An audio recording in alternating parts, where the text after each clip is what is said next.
My name is Neal Smith, and this is Coffee Talk.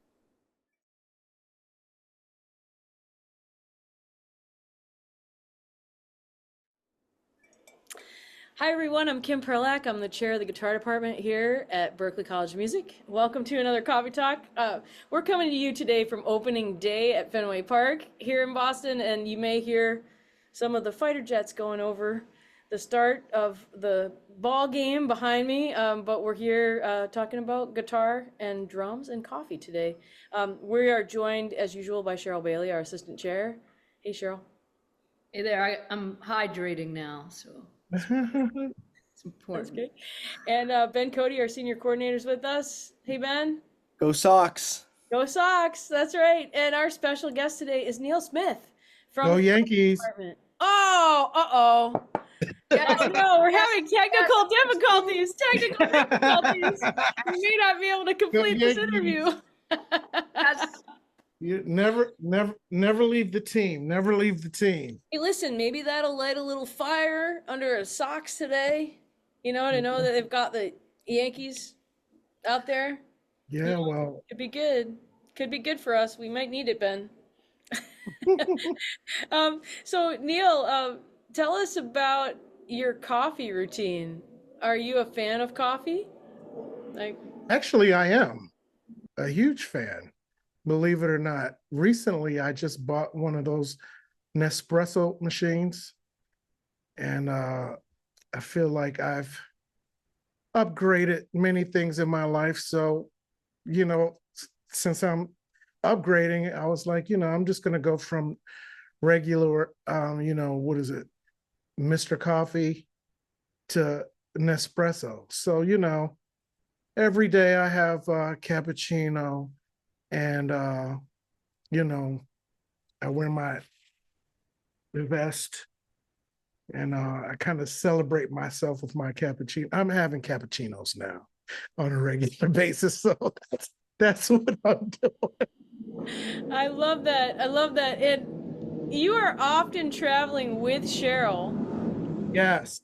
And so I'm going to hand it to Sheryl for a minute. Like, Sheryl, when you are working with Neal, how does that affect your coffee routine? How is all that going for both of you together? Well, a lot of times we commuted on the train late at night, so we weren't really drinking coffee. But I know Neal does But go. we were drinking. Well, we were drinking liquids, and we were observing many interesting things. And just actually, when Neal and I are out and about on the road, we observe a lot of interesting things. And then Neal knows about our coffee hang in the office, so he often comes by in the afternoon for Yes, coffee. indeed. Yes, indeed. That's true. We do call the espresso in Sheryl Bailey's office here in the guitar department. That's the executive coffee option. That's right. Mhm. I'm a couple of steps down from that, but soon one day I too will have one. I love it. Oh, yeah. Neal, another question we lead off with is tell us about your early impressions of Berklee. A lot of the listeners are kind of in their first days or their first semesters or thinking of coming here. And what do you remember about when you came to Berklee? My first impressions. That's a good question. Um, the first thing I noticed and felt was just the huge population. I've never been used to being around so many students and faculty members um, in any one place, especially, at a college. And that was the first thing for me, having, so many students from all over the world. Um, and also faculty from all over, you know, meeting faculty members that were like commuting every week from LA and Atlanta just to come and teach. Mhm. And and then just the variety of um in terms of genre. There's so many teachers and they're all coming from different places, and they all have their own unique experiences. And that was overwhelming in the beginning for me. But I really like it. And then I guess another thing that I noticed is just how progressive the mindset is in terms of the the culture of the overall school. Just having so many things to pick from, to choose from in terms of direction, music production, performance, composition, music business. You know, a lot of music schools, it's basically just composition, performance, and I mean, there are just not as many majors as there are at Berkeley. Berkeley has film scoring and all kind of courses that are available, and that was something that was uh, shocking and surprising to me. And I actually love that about Berkeley because it offers so many things, and I think that it takes a focused student to really,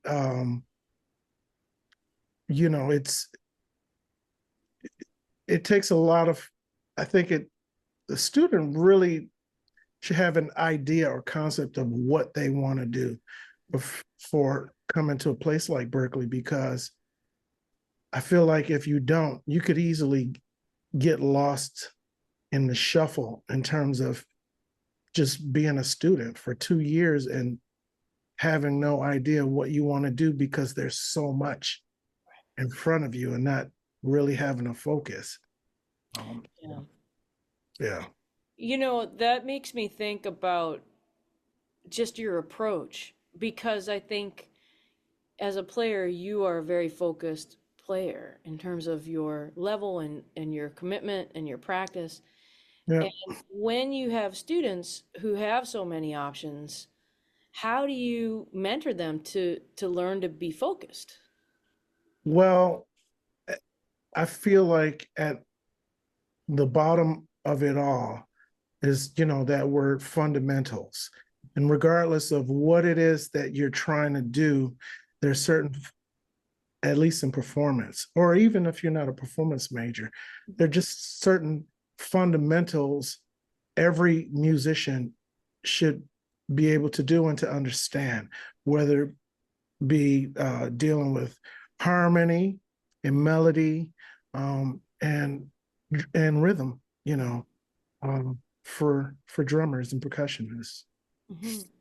Yeah. I think that's right. I mean, Sheryl, we talk about this all the time, and I know Ben, as students come and ask you as a more recent alum, there's something that comes up all the time, and I feel like we're always talking to people. It doesn't matter what your major is. It doesn't matter what your focus is. If you go into music and Mhm. you can be a deep player, if you understand your fundamentals and how to express them on your instrument, you're Yep. working on yourself in order to do that. Oh, absolutely. I totally agree with that. And then that translates to the way you are as a music director or music business, a manager, a teacher, a producer, all Mhm. those things. You're better and you have much better chance to excel if you Yeah, really can produce on your instrument. And it sounds like you agree with that 100%. I definitely agree with that.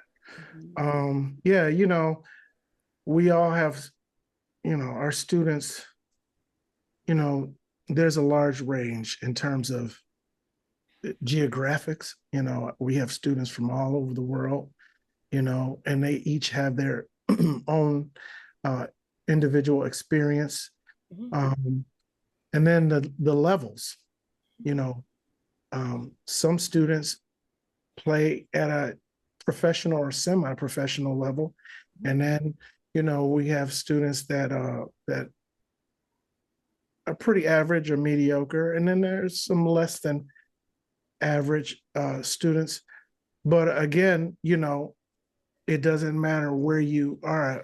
I feel like everyone is responsible and accountable for just to have a certain level of comprehension and understanding of music and their instrument or whatever it is that they're dealing with. Every you know Yeah. it, yeah. So, and I think Berkeley just having so much available. Um, it's easy for a student to you know find teachers that can meet them where they are Hmm. or really help them excel.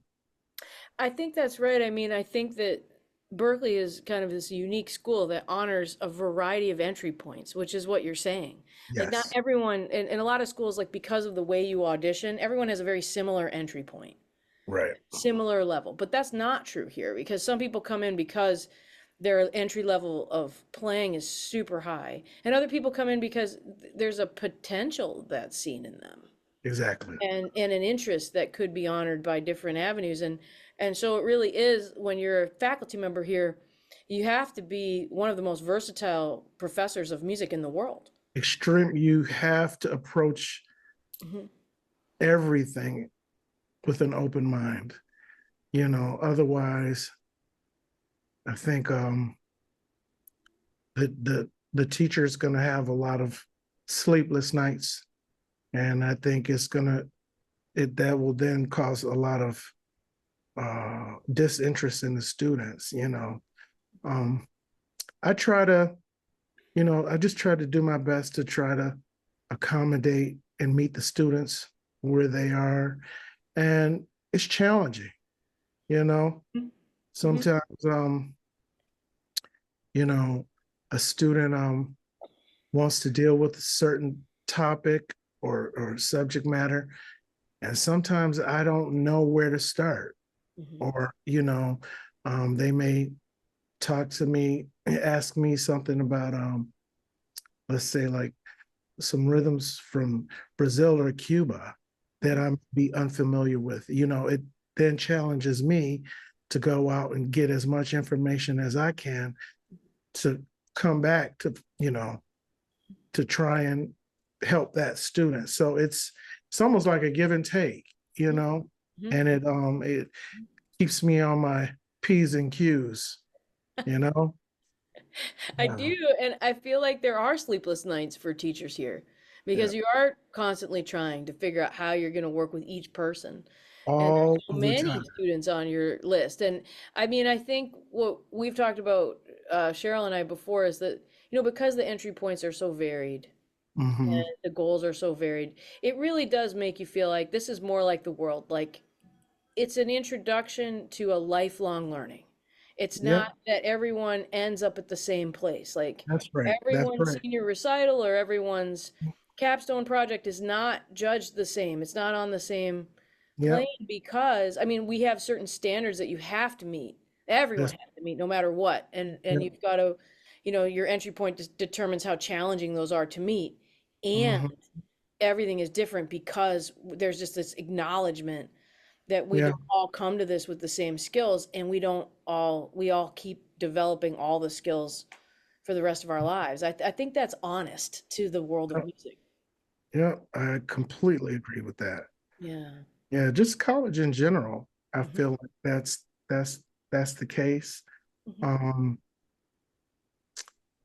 you know, life post college Hmm. is that's a different thing. I really feel like at least undergrad is just that is a specific time to really develop and concentrate on important fundamentals that you're going to need Hmm.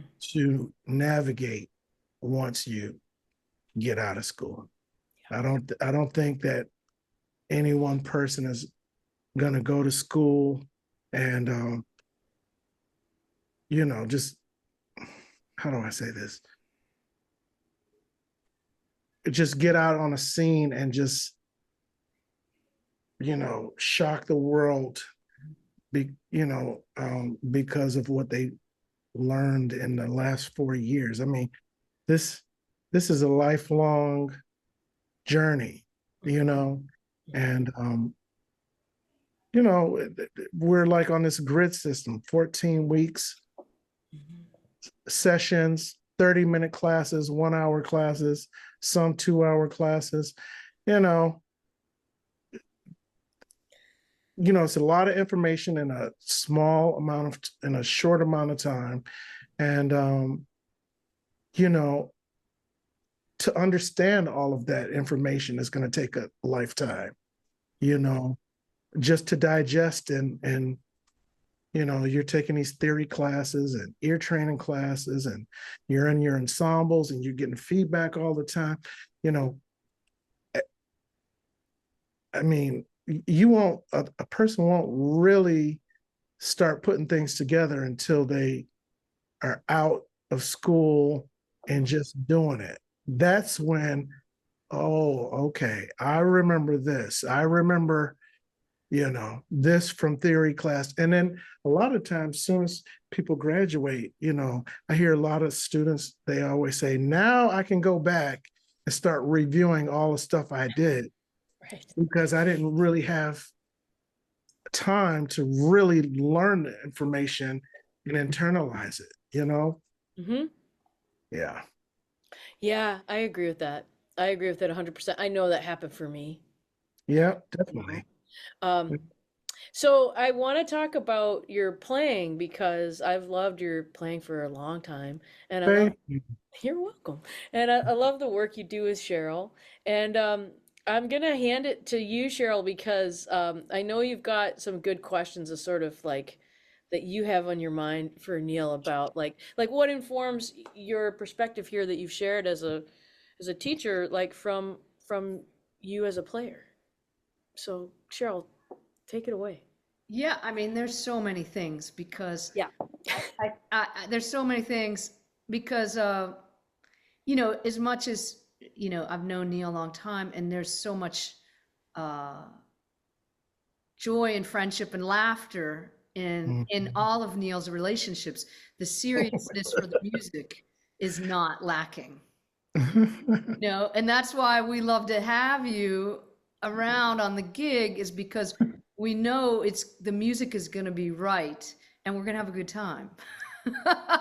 But I guess why I was really excited to have you on our podcast, because you are one of the most popular ensembles teachers. All our students they're like, I want to be in Neal's band.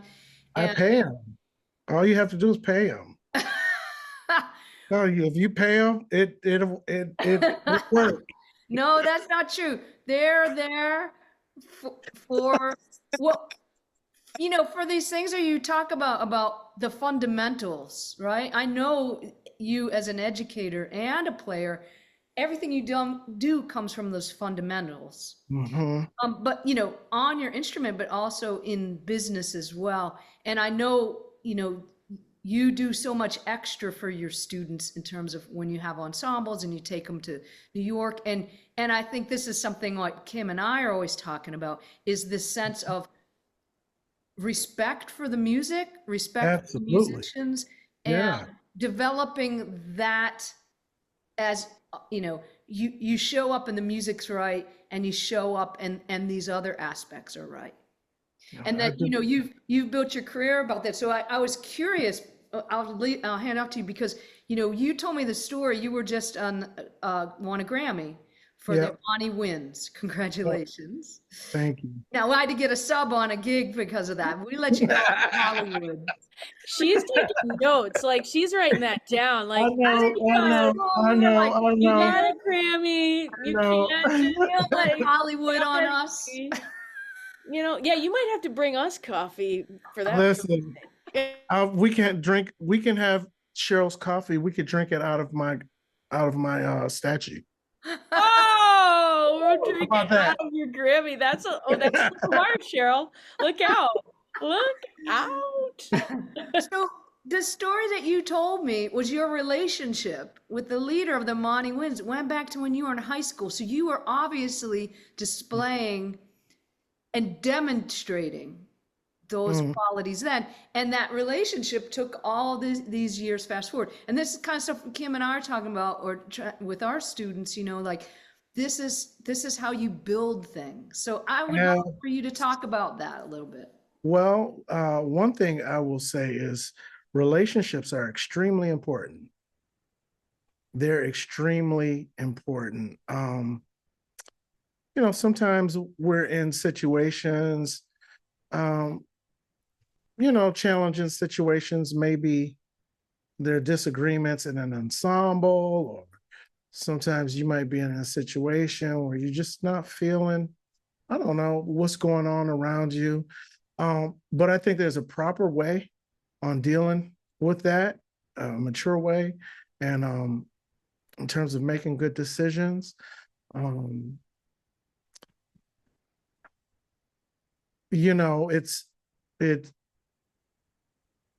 is something, you know. So the leader of the Imani Winds, her name is Toyin Spellman, and so her, myself, and Monica Ellis, um, who are all members of Imani Winds, we all went to Oberlin College together. And when I was in high school, Toyin was doing her student teaching, and she was a student teacher at my high school. And I can remember her talking about Oberlin and stuff. I was in high school, you know, I was in high school world, whatever I was doing.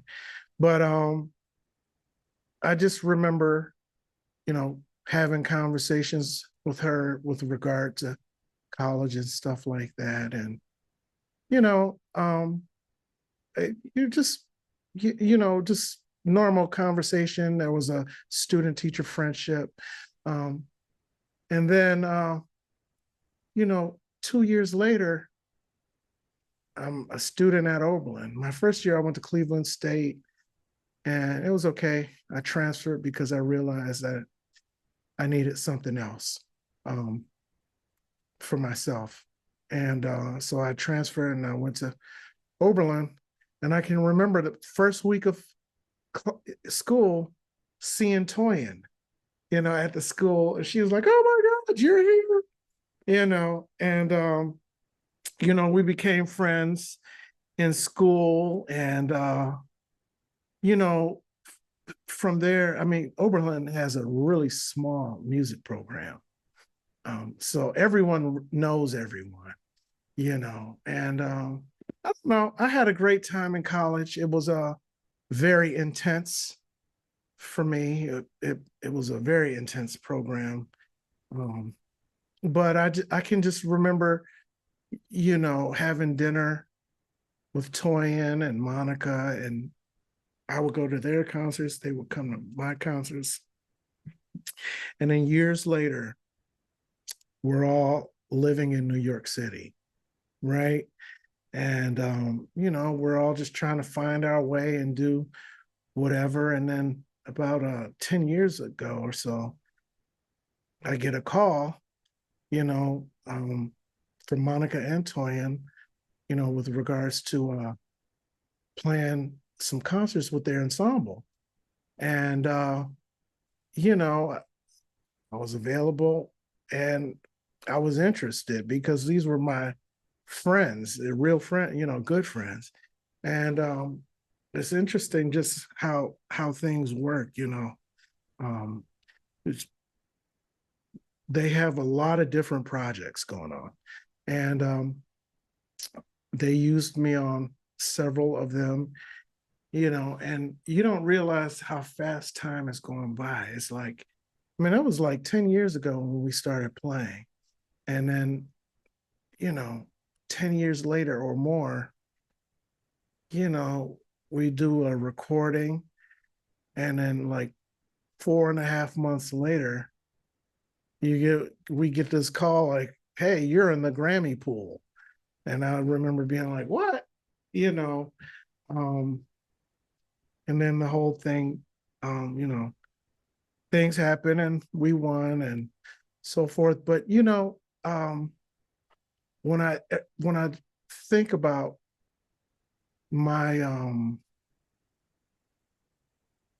relationship with the Imani Winds group, you know, it's all based on having a good relationship and just being real friends. And that transcends on the stage. Like when we play, it's like it's the same feeling as if when we're sitting at the table eating and laughing, you know. And I think that's really important, you know. Um, I mean, who would ever have thought, you know, that something like that would happen? But, you know, great things happen uh, with people in great situations, you know, good relationships, honest, solid relationships. That's something I talk to the students about all of the time. I say, you know, maintain your relationships because you don't know where your blessing is going to come from, you know. And yeah, sometimes it gets frustrating, especially in college. You know, you're trying to be your best and you know, you're some students feel stressed out for whatever reason for, you know, and sometimes things get rocky between the students. My thing is, you know, we're all in this thing together. You know, we're, you know, it's like an even playing field. You know, we're all trying to learn, you know, and we're all moving at our own pace, right? So, you know, maintain your friendships, your relationships. I mean, most of my career, you know, I think about all of the things that I do and past gigs and stuff, you know, just really good relationships, you know, even sometimes when you play a gig and the gig is, you know, it could have been better. Well, it could have been better, but you know, the relationships with the musicians for me, that's the important piece, you know, because you know, you never know what's going on with somebody, you know, at any one specific time, um, so forth and so on. But a lot of the things that I feel like have happened for me in a positive way were just due to my relationships. And uh, I think another thing I think you know, when you're really serious about something, I feel like life uh, helps you gravitate towards people of like mind. You know, my sister Sheryl, you know, we laugh. That's all we do is laugh. But there is a thick wall of seriousness that exists even when we're laughing, you know, and that transcends to the bandstand. She expects a certain level of professionalism, precision, so forth. And, you know, I feel like life kind of pushes you uh, in that certain direction of how you are as a person. Like if you're really lackadaisical, you know, usually you gravitate towards that. If you're, you know, really serious, I feel like life kind of pushes you that direction, you know. So um, you know, looking at my career, I feel like it's kind of the basis of my life in Hey, simple Neil, terms. can I ask you a couple things? Now, we do have fans, of course, that aren't just guitarists, but we are the Yes. guitar department. And you have Mhm. worked with some of the great jazz guitarists of our time. Yes. And I know this is very close to you because he's just passed, but the late, Uh, great Russell Malone, you worked a long time in his band. yeah. And but you've also worked with like all the heavy guitarists that I could think of. So Yeah. I'm just curious, what